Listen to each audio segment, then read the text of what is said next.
Happiness cannot be determined at any point in one's life. Happiness is the sum total of the entire life.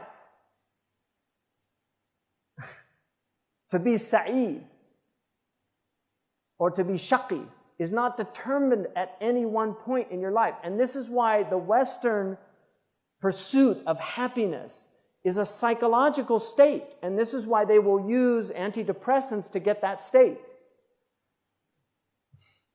Because they want to be happy psychologically, not realizing that happiness is a spiritual state, not a psychological state. It's a spiritual state of being, according to Aristotle, of being virtuous.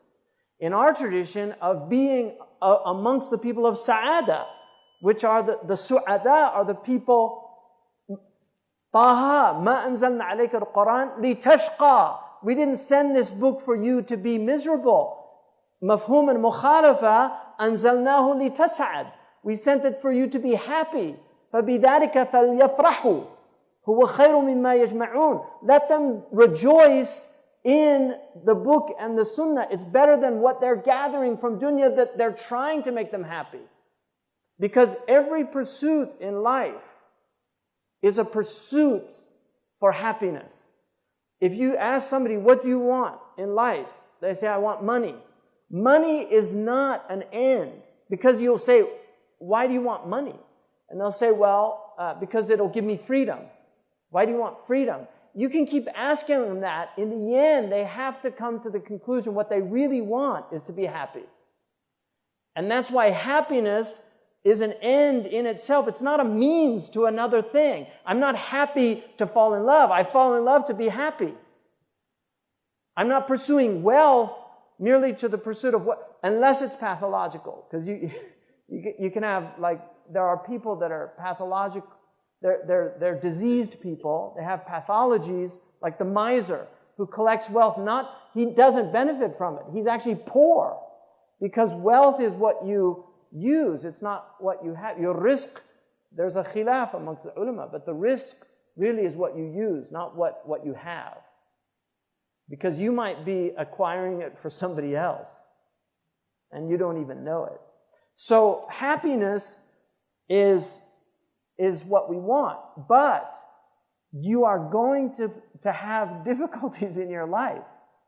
And that's why you have to be spiritually fortified for them. This is the nature of life. This is a daru ham. It's an abode of anxiety. It's an abode of depression. It's an abode of concern.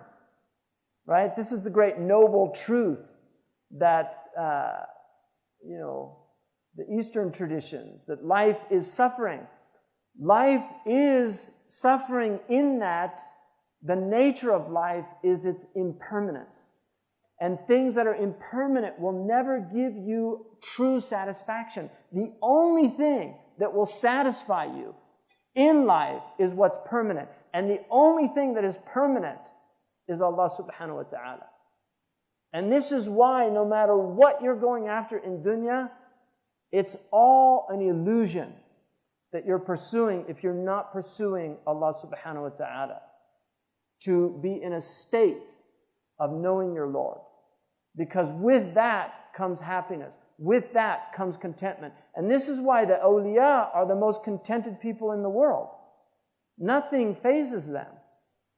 It doesn't mean they don't have fear. أَوْجَسَ فِي نَفْسِهِ خِيفَةً. They can have fear. It doesn't mean they don't get depressed. The Prophet ﷺ got depressed.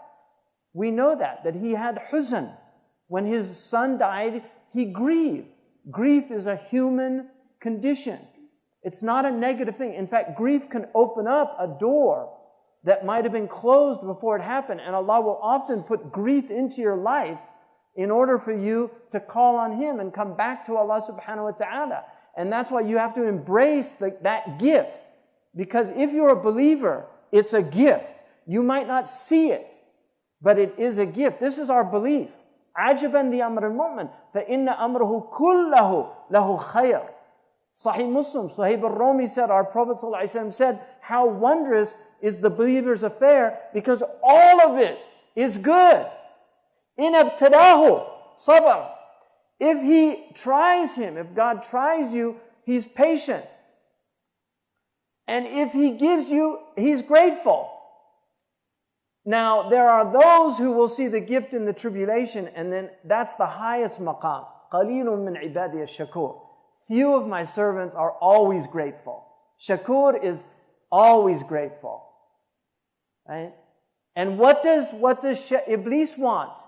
He wants to make sure that we're not grateful. That's his whole game, is to remove gratitude from your heart. So either you have patience or you have gratitude. But to be in any other state is to be in a dangerous state. And shaitan wants you, he says you will find most of them aren't grateful. That's what he wants, ingratitude. Why? Because he's an ingrate. Kufr means ingratitude. Kufran al-ni'mah. Iblis is an ingrate. And this is why I see Muslims now, they complain all the time. They complain about their hukam. They complain about their social conditions, their economic conditions. It's all complaining. That's all Muslims do. We are the best complainers on the planet. And the thing about complaining, Allah will just give you more to complain about. You want something to really complain about? And then people say, wow, that we thought it was bad then. Look at it now. Right? That's what the Prophet said, the end of time, the fitan turafiqu ba'duha ba'da. Kullu ma nazalat fitan, yaqul mahlakati, mahlakati. I'm finished. And then the next one that comes, it's easier than the first. And this is why, if you're not grateful, لَإِن شَكَرْتُمْ لَأَزِيدَنَّكُمْ. Right? If you're grateful, I'll increase you. But if you're an ingrate, نَعَذَابِ لَشَدِيد. My adab is fierce. If you want to be ungrateful, I'll give you plenty to be ungrateful about. And that's why gratitude is the best state to be in.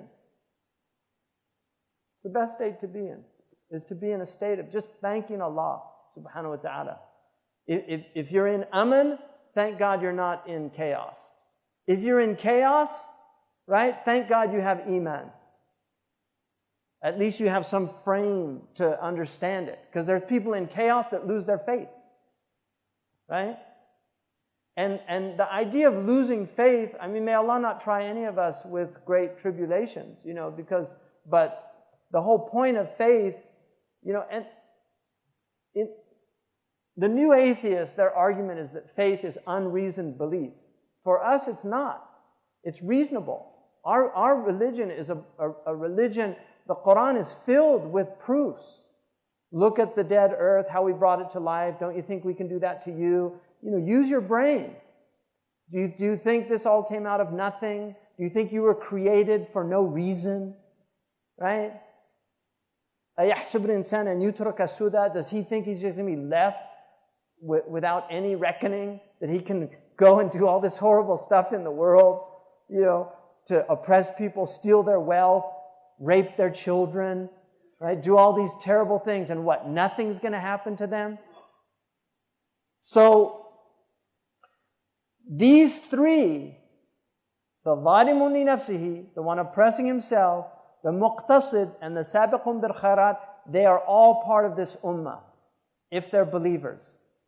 And this is why يَدْخُلُونَ جَنَّةُ عَدْنٍ يَدْخُلُونَهَا. All of them will enter into paradise. Maybe they'll have a period of purification. Right? They might have to go through some type of pasteurization, the flash heating, and to remove all the impurities.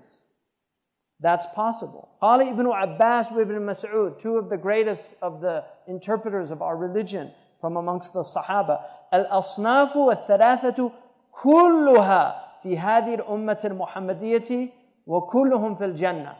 All of them are part of the Prophet's ummah, and all of them are in paradise. And that's why don't belittle people. If you see a mubtala, if you see a Muslim who's in tribulation, if he's smoking, drinking, if he still has La ilaha illallah Muhammad Rasulullah, he's from the ummah. And he has hurma.